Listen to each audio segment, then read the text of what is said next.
How beautiful it is. Would you allow Judy and I just to stand with you? We have Ms. Pelosi's going to make an announcement and wants us on the floor at noon, so we're going to let Sheila speak, and we're going to stand with her and endorse everything she says.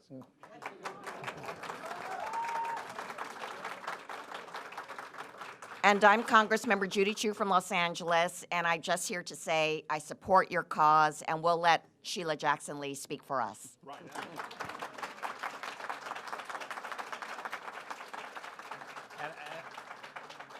And I'm Steve Cohen from Memphis. Sheila, you're on.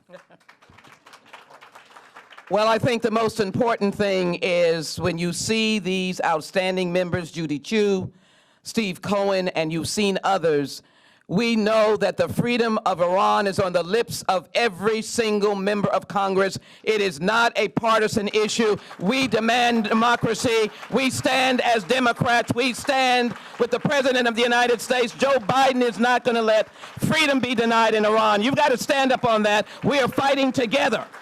We are fighting together.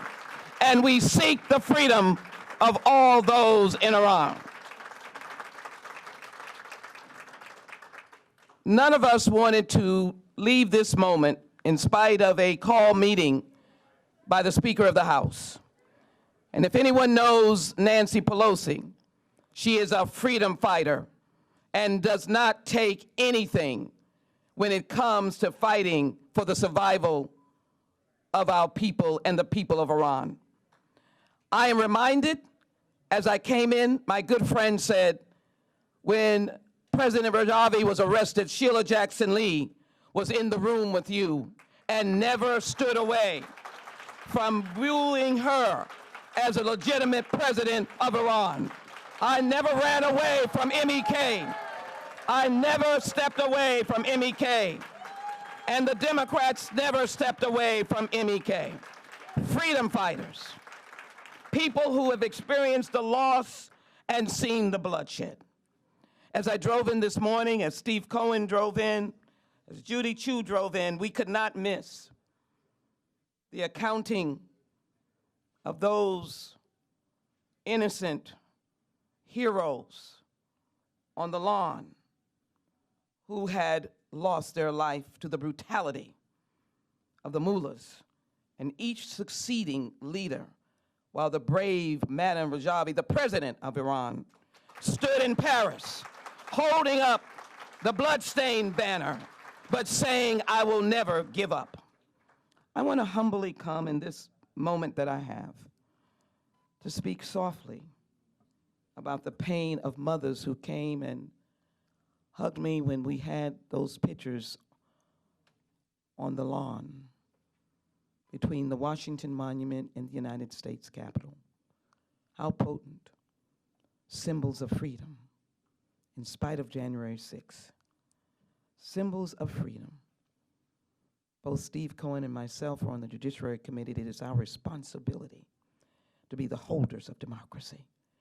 But amidst, Mr. Shajani, of those two symbols, I again went to walk through and look and bow at innocent persons, prisoners, those deceased.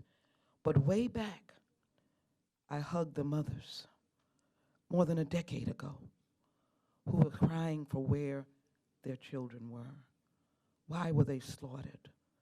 Simply because they took a stand. Camp Ashraf, Mr. Sajani and I continue to fight for the freedom of those people and for them not to be attacked in the midst of Iraq. That was on our lips over and over again as President Raisi continued to remind us of the values of freedom.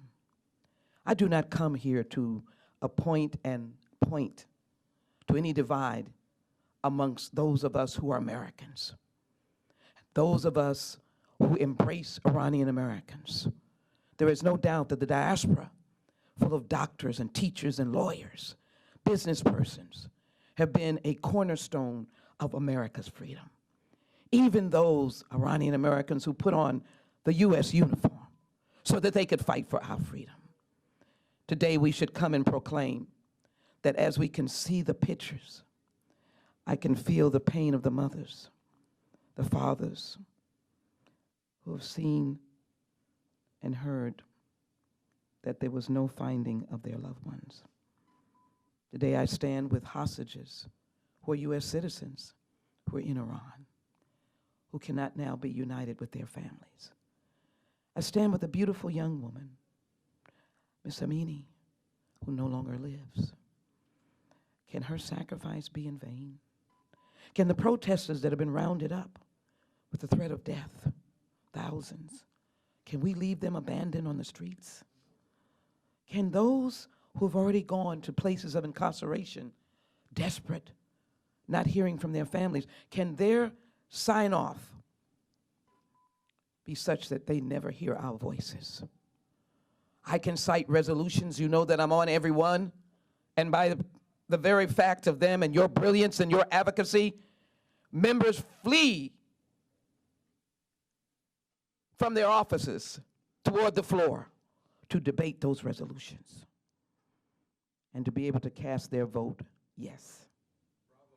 Yes.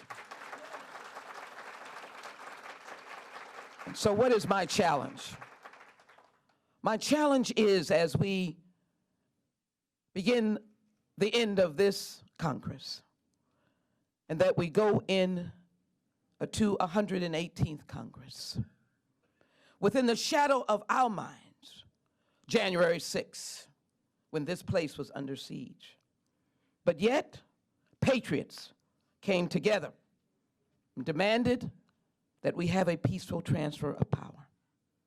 That means that we are obligated, because we have had the experience, to embrace your message.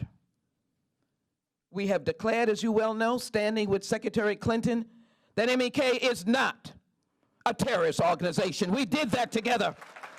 We did that together. And so, however we can find a way, the pathway for Madam Rajavi to travel and for us to be able to welcome her. We understand the challenges, but we must work together. To Madam President, let me say, if you can hear the sound of this room and the applause that goes, my heart continues, as my colleagues continues to feel the pain and show the tears of the loss of loved ones over and over again. And it continues to stand with all of our might to condemn the mullahs, the president, the collaboration with Russia against Ukraine, the fight that comes where terrorists in the form of a war continue. You, as patriots in this room, let us stand as we go into the new session and demand, as this administration has done, more sanctions as is necessary, but a policy that reaffirms the values that have been established by our Madam President, and that we go into the sunrise of the 118th Congress with what is on our lips, not blood, but the freedom of the Iranian people. And we do not rest until the people of Iran are free. They're able to vote their conscience.